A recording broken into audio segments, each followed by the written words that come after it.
नमस्कार, मैं हूं मुस्कान और आप देख रहे हैं मीडिया नेटवर्क 24, जहां मिलती है आपको ताजा और महत्वपूर्ण खबरें। जानिए आज की कुछ खास खबरें।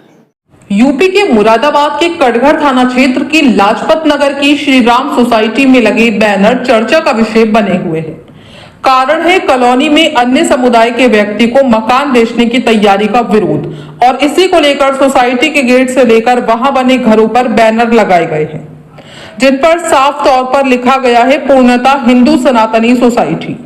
सोसाइटी में गेट पर लगाए पोस्टर के बीच में लिखा है श्री राम सोसाइटी और उसके एक साइड में लिखा है पूर्णतः हिंदू सनातनी सोसाइटी। तो वहीं सोसाइटी में अंदर बने घरों पर जो पोस्टर चस्पा किए गए हैं उन पर लिखा गया है पूर्ण हिंदू सनातनी सोसाइटी। ये क्षेत्र पूर्ण रूप से हिंदू समाज के निवास के लिए है। कृपया अन्य पक्ष के लोग यहाँ मकान ना लें।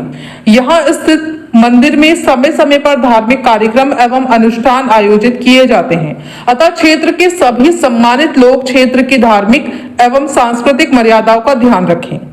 आपको बता दें कि सोसाइटी में 32 मकान बने हुए हैं, जहां 40 हिंदू समाज के परिवार रहते हैं, लेकिन उनमें से कुछ लोग अपना मकान बेचना चाहते हैं, लेकिन वो ये मकान दूसरे समुदाय के लोगों को बेचने के प्रयास में है।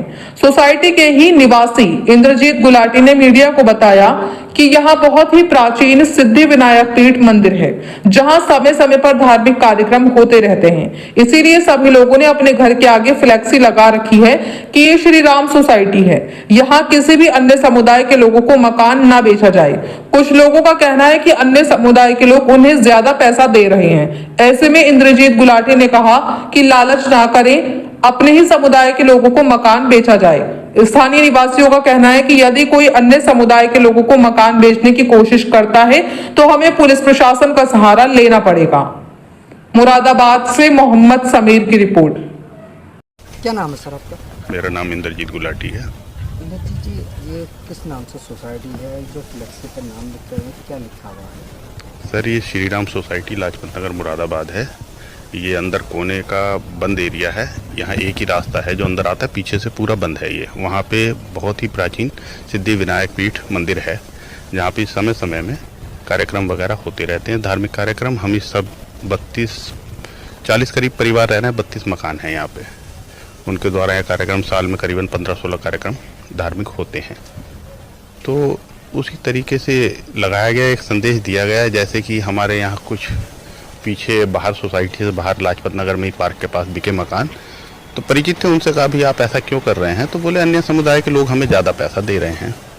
खैर हमने उनसे कहा भी कि भाई इसी समुदाय के लोगों को दे दिया जाए, जो कि हमारी धार्मिक जो चल रही है प्रोग्राम वगैरह वो सही होते रहें। भाई किसी को ऐतराज़ हो क्या फ़ायदा अन्य समुदाय के व्यक्ति को, या वो कोई करे हमें दिक्कत हो, क्योंकि हमारे और अन्य समुदाय के, जैसे मैं नाम लूँगा, हम यहाँ किराएदार हैं मस्जिद बब बोर्ड की जगह में। वहाँ हमारे मुतवल्ली साहब आसिम भाई की तरह, हमारे बड़े भाई की तरह हम उनका सम्मान करते हैं और प्रेम बहुत बना हुआ है। अब से नहीं, उनके पिताजी के टाइम से, हमारे पिताजी के टाइम से बना हुआ है। बात छोड़ के मैं एक यहाँ की सोसाइटी की बात करूँ, आखिर क्या वजह है? अगर किसी ने मकान बेचने की कोशिश करी तो क्या? नहीं, असल में क्या है, अब हमें तो नहीं पता अन्य समुदाय का व्यक्ति उसमें क्या लगा रहा है पैसे, लेकिन वो हमसे ये कहते हैं कि वो ज़्यादा लगा रहे हैं। ये तो वही जानते हैं ज़्यादा लगा रहे हैं नहीं लगा रहे। इस तरीके से हमें क्या पता गलत संदेश दे रहे हों वो, कि अन्य समुदाय का व्यक्ति ज़्यादा लगा रहा है। हमें तो इसकी जानकारी नहीं है, क्योंकि बात उनकी हो रही है और हम उसे जानते भी नहीं अन्य समुदाय के व्यक्ति को कि वो क्या लगा रहा है।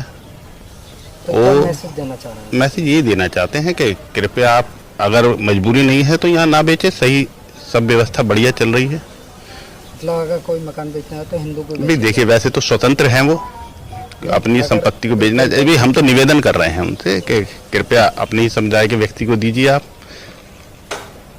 बाकी तो भैया उनकी इच्छा है, क्योंकि हम किसी से लड़ाई नहीं कर रहे, कोई नहीं कर रहे। एक फ्लैक्स के माध्यम से हमने उन्हें कहा है। बाकी उनकी इच्छा है, वो स्वतंत्र है अपनी संपत्ति बेचने में, अगर बेचना चाहते हैं तो। धन्यवाद। क्या नाम है? सोनम अग्रवाल। सोनम जी, कौन सी सोसाइटी? श्री राम सोसाइटी में रहते हैं हम। सोसाइटी का नाम श्री राम सोसाइटी है। यहाँ पर जो फ्लेक्स लगी हुई क्या लिखा है?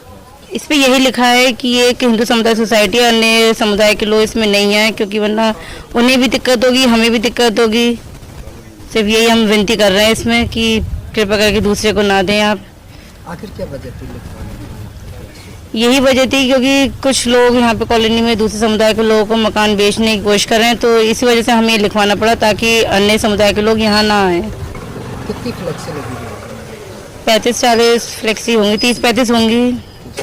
हाँ, अगर कोई ये मकान बेचता है क्या किसी की मुस्लिम को, तो फिर क्या एतराज़ होगा, मतलब वहाँ पर क्या विरोध होगा आपके पास? पुलिस की मदद ली जाएगी, प्रशासन की मदद ली जाएगी, और क्या विनती कर सकते हैं वो, तो और क्या कोशिश ये करेंगे कि ना दिया जाए किसी अन्य समुदाय को। सर क्या नाम है? मेरा अंकुर अग्रवाल। अंकुर जी, कौन सी सोसाइटी, किस नाम से? मैं श्री राम सोसाइटी का हूँ। इस पर ये लिखा हुआ बैनरों पर क्या लिखा हुआ? हमने बैनरों पे ये लिखवाया है कि हम श्री राम सोसाइटी हमारी पूर्णतः सनातन सोसाइटी है और कृपया इसमें अन्य समुदाय के लोग प्रवेश ना करें। बस हमारी लोगों से यही विनती है और कुछ नहीं। कितनी फ्लेक्सी लगी हुई है? फ्लैक्सी लगभग इसमें है 30 के आसपास फ्लैक्सी लगी हुई है। कितने परिवार रह रहे हैं इस कॉलोनी में? परिवार भैया लगभग है 30 से 35 के बीच में, आखिर क्या 40 के आसपास होंगे। आखिर क्या वजह थी ऐसा लिखवाने? भैया कुछ लोग मोहल्ले में हमारे कॉलोनी में मकान अपना बेचना चाह रहे हैं, जो अन्य समुदाय के लोगों को बुला रहे हैं इसमें, क्योंकि उनसे कुछ पैसे ज़्यादा मिल रहे हैं हिंदू समुदाय के मुकाबले। इसलिए हम लोग ये चाह रहे हैं कि पैसे के लालच में आप लोग ना आए, लेकिन अपने समुदाय के ही लोगों को बेचे। यहाँ हमारे अपने लोगों ने मंदिर में मंदिर भी बना रखा है और हर कार्य होते हैं मंदिर में। रोज डेली सुबह शाम पूजा भी होती है, हर त्योहारों पे पूजा पाठ होती है, सब काम होता है। अच्छा, मुस्लिम आएंगे तो गए अपना अपना गलत होगा जी, अगर कोई अन्य समुदाय का व्यक्ति आएगा तो उसे भी डिस्टर्ब होगा और वो अपने कार्य करेगा तो हमें भी डिस्टर्बेंस होगा। तो हम ये चाहते हैं अन्य समुदाय का कोई व्यक्ति यहाँ पे ना आए। अगर ऐसा होता है तो फिर क्या आपकी तरफ से हम प्रशासन से मदद मांगेंगे इस बारे में फिर, कोई भी क्योंकि हम लोग कॉलोनी में कोई लड़ाई झगड़े वाला आदमी नहीं है। हम शांतिपूर्वक रहना चाहते हैं और सब ये चाहें शांति से रहें। अगर कोई अन्य समुदाय का आता है तो हम प्रशासन से इसकी मदद मांगेंगे।